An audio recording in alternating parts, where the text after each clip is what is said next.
देखिए, आज हम आप सबको अवतल दर्पण द्वारा सूत्र का निगमन पढ़ाएंगे आज हम आपको, जो कि हमारे लिए एक मोस्ट इंपॉर्टेंट टॉपिक रहेगा, जिसकी मदद से हम दर्पण चैप्टर के न्यूमेरिकल को सॉल्व करेंगे, जो कि एग्जाम में एक न्यूमेरिकल जरूर आता है जो कि दर्पण से या लेंस से संबंधित होता है।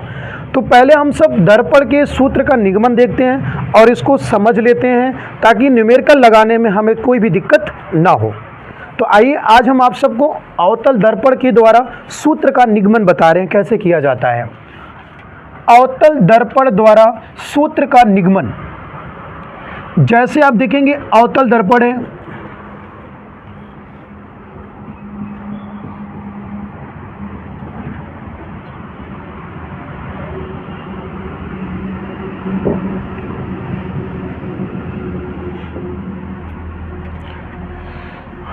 एक वस्तु रखी गई है ए बी, एक वस्तु है ए बी। पहली प्रकाश किरण वस्तु से मुख्य अक्ष के समांतर गया, दर्पण से टकराने के बाद फोकस से होके जाता है, जो कि हम आपको ये रूल पीछे पढ़ा चुके हैं कि जब भी कोई वस्तु मुख्य अक्ष के समांतर जाती है, दर्पण से टकराने के बाद फोकस से होकर जाती है। दूसरी वस्तु को हम लोग वक्रता केंद्र से ले जाएंगे, तिरछा हो जा रहा है, थोड़ा सीधे ले जाएंगे भैया।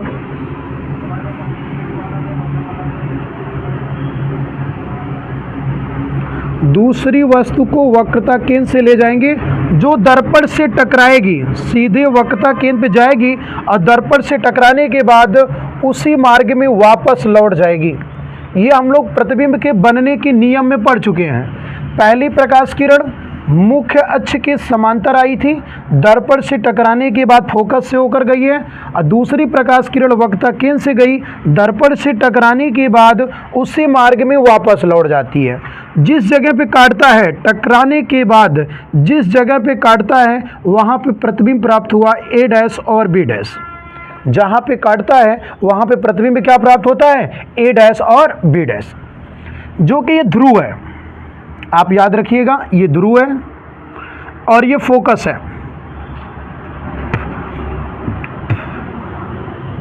फोकस और ध्रुव के बीच की दूरी को फोकस दूरी कहते हैं, जिसे स्मॉल एफ से प्रदर्शित करते हैं, जिसे स्मॉल एफ से प्रदर्शित करते हैं। जहां पे प्रतिबिंब बनता है उसे हम लोग प्रतिबिंब की दूरी बोलते हैं, उसे v से प्रदर्शित करते हैं। यह वक्रता केंद्र है, वक्रता केंद्र को स्मॉल r से प्रदर्शित करते हैं, और ये हमारा वस्तु रखा गया है।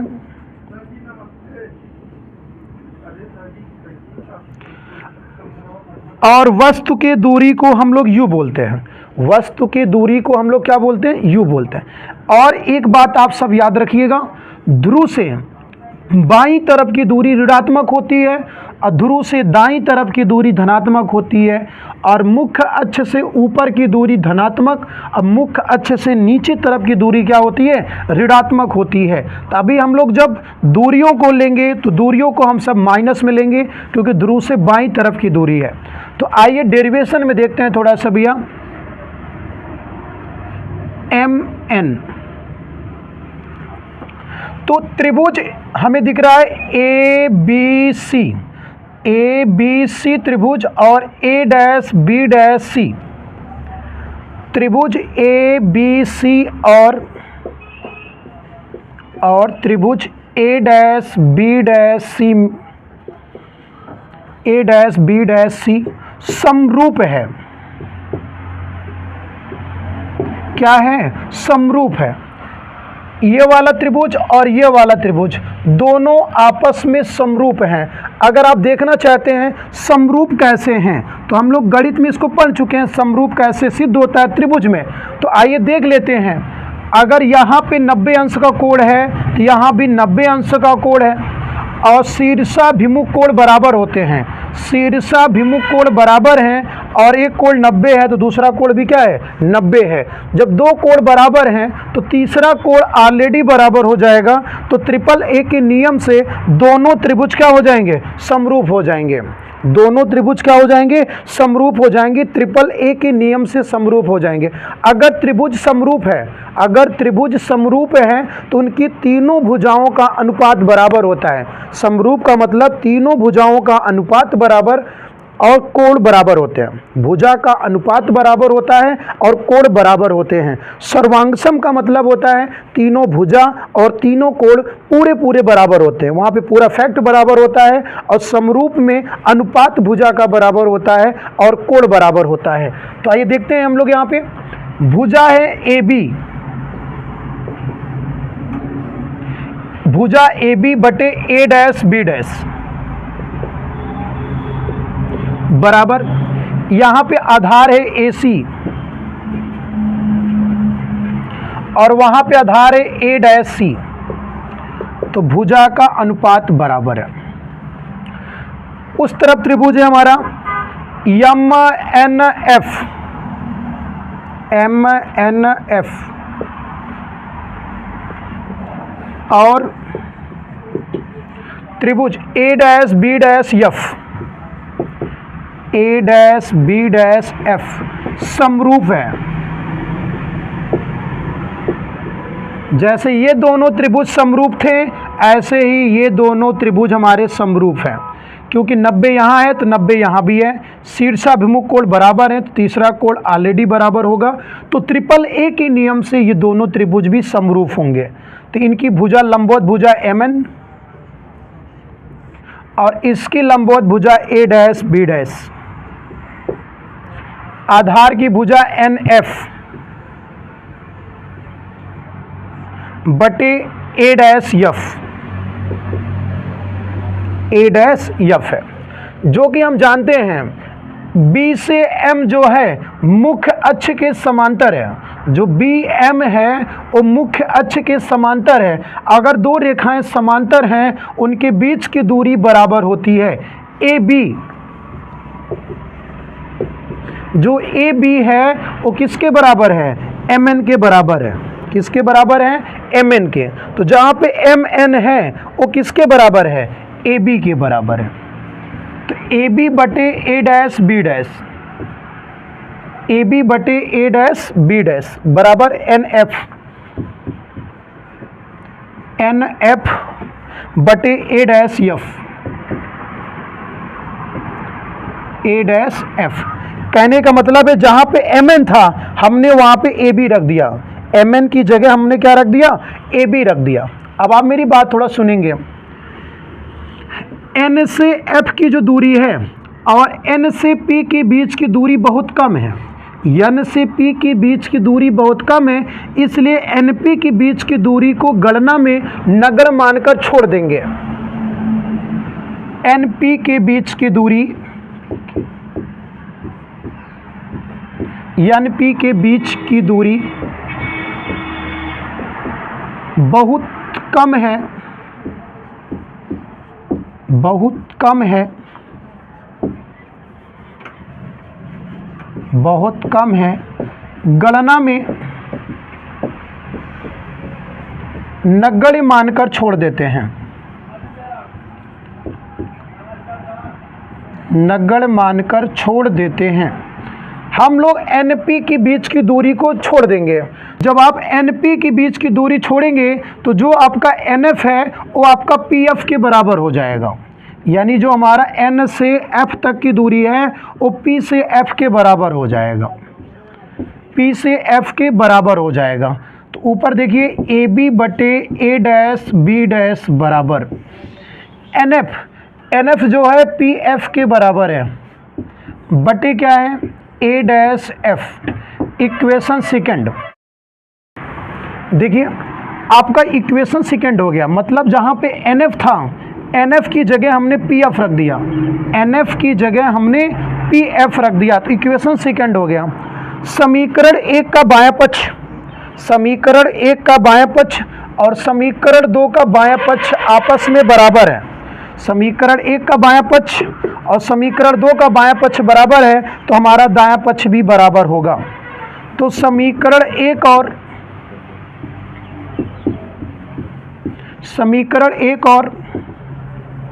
समीकरण दो से समीकरण 1 और समीकरण 2 से जब हमारा बाएं पक्ष बराबर है तो हमारा दाएं पक्ष भी बराबर आएगा।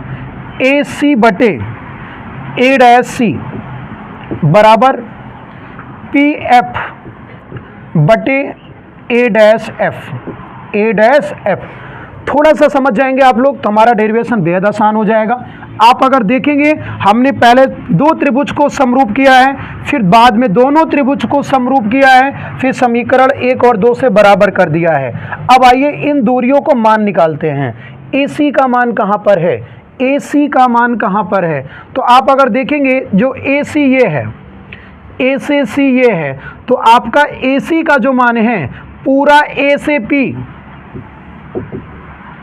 A से P की दूरी में से C से P की दूरी घटा देंगे, पूरी A से P दूरी में से C P घटा देंगे तो हमारा AC आएगा बटे A dash C।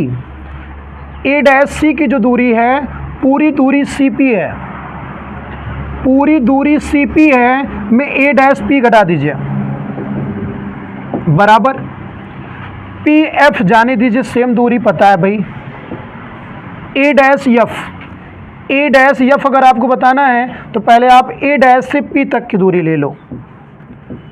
A dash से P, A डैश से P की दूरी माइनस PF। अब देखो जो भी दूरियां हम लोग लेते हैं भैया, A से P की दूरी को U बोलते हैं, A से P की दूरी को U बोलते हैं और बाईं तरफ की दूरियां माइनस होती है। CP, C से P की दूरी को R बोलते हैं, बाईं तरफ की दूरी माइनस, CP की दूरी को R बोलते हैं। A dash P, A dash P की दूरी को, A डैश P की दूरी को हम लोग क्या बोलते हैं? V। PF, PF की दूरी को क्या बोलते हैं? F। A dash P, A dash P की दूरी को V बोलते हैं, PF की दूरी को F बोलते हैं। तो बाईं तरफ की दूरी क्या होती है? माइनस। तो minus U minus minus plus, minus R minus minus plus,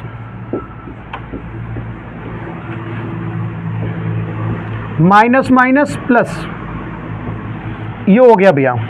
अब आप लोग देखेंगे, अब हम लोग तिरछा गुणा करेंगे। क्या करेंगे? तिरछा गुणा करेंगे। आप लोग यहाँ तक पहले एक बार फिर से समझ के नोट करें, फिर आगे हम करा रहे हैं। हमने पहले दो त्रिभुज को समरूप किया है, तो दो त्रिभुज को समरूप किया तो भुजा का अनुपात बराबर आया है।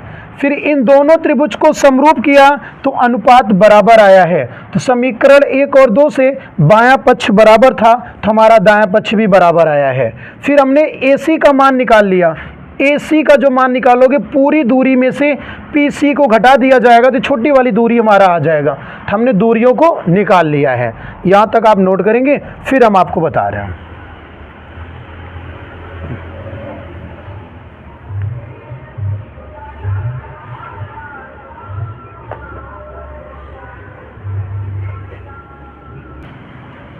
देखिए यहाँ पे थोड़ा सा माइनस माइनस हमारा प्लस हो गया था, आपको पता ही चल रहा होगा। माइनस माइनस प्लस होता है और यहाँ भी माइनस माइनस प्लस हो गया था। तिरछा गुणा कर दीजिए भैया। माइनस U प्लस R ऊपर आ रहा है, माइनस V प्लस F बराबर minus F minus R plus V। हम लोग एक फार्मूला जानते हैं भैया, फोकस और वक्रता त्रिज्या में संबंध होता है F बराबर R/2 या R बराबर 2F, R बराबर 2F। तो R की जगह 2F रख दीजिए, 2F। R की जगह पे 2F, हमने जितनी जगह R था वहां पे 2F रख दिया। अब आइए गुणा करते हैं। माइनस माइनस प्लस, U और V, minus plus minus UF, UF plus minus minus 2FV, plus plus plus ही रहेगा 2F square. Minus minus plus, 2 एक कम 2f² plus minus minus fv, 2f² से 2f² कट गया आपका, uv माइनस uf बराबर, ये माइनस से उधर जाएगा प्लस, 2fv बराबर fv, uv माइनस uf बराबर, यहाँ से 2 बार से घटा देंगे, एक बार बचेगा fv, क्या बचेगा, f और v बचेगा। हम सब दोनों पक्षों में uvf से भाग करने पर, uvf से भाग करने पर uv बटे uvf, uf बटे uvf बराबर fv बटे uvf, कट गया ऊपर नीचे भैया, इधर बचा 1/f बराबर माइनस 1/v बराबर 1/u, ये माइनस से उधर जाएगा प्लस,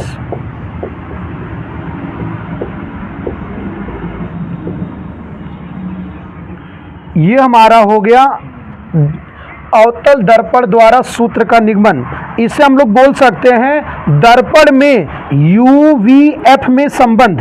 अगर आपसे एग्जाम में पूछा जाए दर्पण में UVF में क्या संबंध है, तो आप लोग यही फार्मूला सीधा पढ़ेंगे, 1/f बराबर 1/v प्लस 1/u। ये हमारे दर्पण में FU में क्या है, संबंध है। जहां स्मॉल f बराबर है दर्पण की फोकस दूरी, जहां स्मॉल f है दर्पण की फोकस दूरी, दर्पण की फोकस दूरी, v है प्रतिबिंब की दूरी,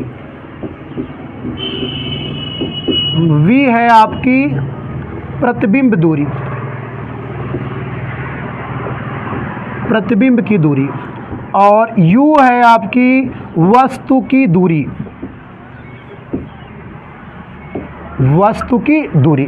तो आप इतना याद रखिएगा, एग्जाम में डेरिवेशन पूछ भी सकता है और नहीं भी पूछ सकता है, मगर एग्जाम में ये जरूर पूछेगा आपसे अवतल दर्पण या उत्तल दर्पण में UVF में क्या संबंध है।